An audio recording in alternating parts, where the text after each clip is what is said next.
വെടിനിർത്തൽ കരാർ ഇസ്രായേൽ ലംഘിച്ചതോടെ ഫലസ്തീൻ കൂടുതൽ സംഘർഷത്തിലേക്ക് നീങ്ങുകയാണ്.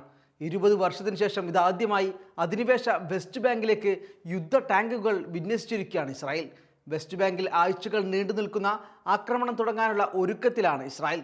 ശക്തമായ ആക്രമണത്തിന് തുടക്കമിടാൻ പോവുകയാണെന്ന് ഇസ്രായേൽ പ്രഖ്യാപിച്ചു കഴിഞ്ഞു. ശനിയാഴ്ച മോചിപ്പിക്കപ്പെടുമെന്ന് കരുതിയിരുന്ന 600-ലേറെ പലസ്തീനികളെ ഇസ്രായേൽ വിട്ടയക്കുന്നതുവരെ ഫലസ്തീൻ സംഘം കൂടുതൽ വെടിനിർത്തൽ ചർച്ചകളിൽ ഏർപ്പെടില്ലെന്ന് മുതിർന്ന ഹമാസ് നേതാവ് മഹ്മൂദ് മർദാവി പറഞ്ഞിരുന്നു. ഇതോടെ പ്രദേശം വീണ്ടും കനത്ത സംഘർഷത്തിലേക്ക് നീങ്ങുകയാണെന്നാണ് മനസ്സിലാക്കാനാവുക. ഗസയിലെ നിലവിലെ വെടിനിർത്തൽ പ്രാബല്യത്തിൽ വന്ന് 2 ദിവസത്തിനു ശേഷം ജനുവരി 21-ന് വടക്കൻ വെസ്റ്റ് ബാങ്കിൽ ഇസ്രായേൽ ആക്രമണം ആരംഭിക്കുകയും അത് സമീപ പ്രദേശങ്ങളിലേക്ക് വ്യാപിപ്പിക്കുകയും ചെയ്തിരുന്നു. ഇതിനിടെയാണ് ആക്രമണം കടുപ്പിക്കാനായി ടാങ്കുകൾ കൂടി ഇസ്രായേലിനെതിരായ സായുധ പോരാട്ടത്തിൻ്റെ നീണ്ട കോട്ടയായ ജനീനിലേക്ക് എത്തിക്കുന്നത്. നിരവധി ടാങ്കുകൾ ടാർ ചെയ്യാത്ത പാതകളിലൂടെ നീങ്ങുന്നത് കണ്ടതായി അസോസിയേറ്റ് പ്രസ്, അൽ ജസീറ എന്നിവ റിപ്പോർട്ട് ചെയ്തു.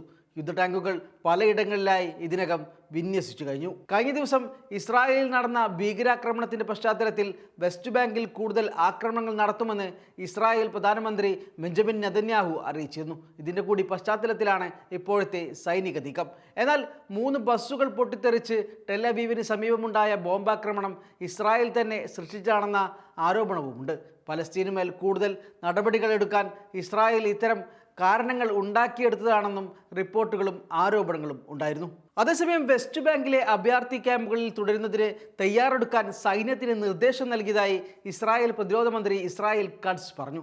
ഇസ്രായേൽ പ്രതിരോധ മന്ത്രിയുടെ നിർദ്ദേശപ്രകാരം ഒഴിപ്പിച്ച ജനീൻ, തുൽക്കരീം, നൂർ ഷംസ് എന്നീ അഭയാർത്ഥി ക്യാമ്പുകളിൽ തുടരാനാണ് നിർദ്ദേശം. 3 അഭയാർത്ഥി ക്യാമ്പുകളും പൂർണ്ണമായി നേരത്തെ ഒഴിപ്പിച്ചതാണ്. ഏകദേശം 40,000 പേരെയാണ് ഇവിടെ നിന്നും ഇസ്രായേൽ കുടിയിറക്കിയത്. ഇവിടെ ഇവരുൾപ്പെടെയുള്ള ഫലസ്തീനികൾ തിരികെ എത്താൻ അനുവദിക്കരുതെന്ന് സൈന്യത്തിന് നിർദ്ദേശം നൽകിയതായും ഇസ്രായേൽ കട്സ് പറഞ്ഞു. ഈ പ്രദേശം ഉൾപ്പെടെ വരും വർഷങ്ങളിൽ ഇസ്രായേൽ സൈന്യം അധീനതയിലാക്കുമെന്നും പ്രതിരോധ മന്ത്രി അവകാശപ്പെട്ടു. ഇവിടം ഉൾപ്പെടെ 1 വർഷത്തേക്ക് സൈന്യം വെസ്റ്റ് ബാങ്കിന്റെ ചില ഭാഗങ്ങളിൽ തുടരുമെന്നും ഫലസ്തീനിൽ നിന്ന് പലായനം ചെയ്ത 10,000-കണക്കിന് ഫലസ്തീനികളെ തിരികെ കൊണ്ടുവരാൻ കഴിയില്ലെന്നും പ്രതിരോധ മന്ത്രി അറിയിച്ചു. 3 ദശലക്ഷം ഫലസ്തീനികൾ സൈനിക ഭരണത്തിന് കീഴിൽ താമസിക്കുന്ന പ്രദേശമായ ജനീനിലും വെസ്റ്റ് ബാങ്കിലും ഇസ്രായേലിന്റെ നിയന്ത്രണം ഉറപ്പിക്കാനുള്ള ശ്രമത്തിന്റെ ഭാഗമായാണ് ഇപ്പോഴത്തെ നടപടികൾ ഉണ്ടാകുന്നത്. വെസ്റ്റ് ബാങ്കിലെ ആക്രമണം മറ്റു പ്രദേശങ്ങളിലേക്ക് വ്യാപിപ്പിക്കുകയാണെന്നും ഇസ്രായേലിനെതിരായ സായുധ പോരാട്ടത്തിന്റെ കോട്ടയായ ജനീനിലേക്ക് ടാങ്കുകൾ അയക്കുകയാണെന്നുമാണ് സൈന്യം ഞായറാഴ്ച വ്യക്തമാക്കിയത്. ജനുവരി 21-ന് തുടങ്ങിയ ആക്രമണത്തിൽ കഴിഞ്ഞ ദിവസം മാത്രം ഇവിടെ 7 കുട്ടികൾ ഉൾപ്പെടെ 51 പേരാണ് കൊല്ലപ്പെട്ടത്. 3 ഇസ്രായേൽ സൈനികരും തിരിച്ചടിക്കിടെ കൊല്ലപ്പെട്ടു.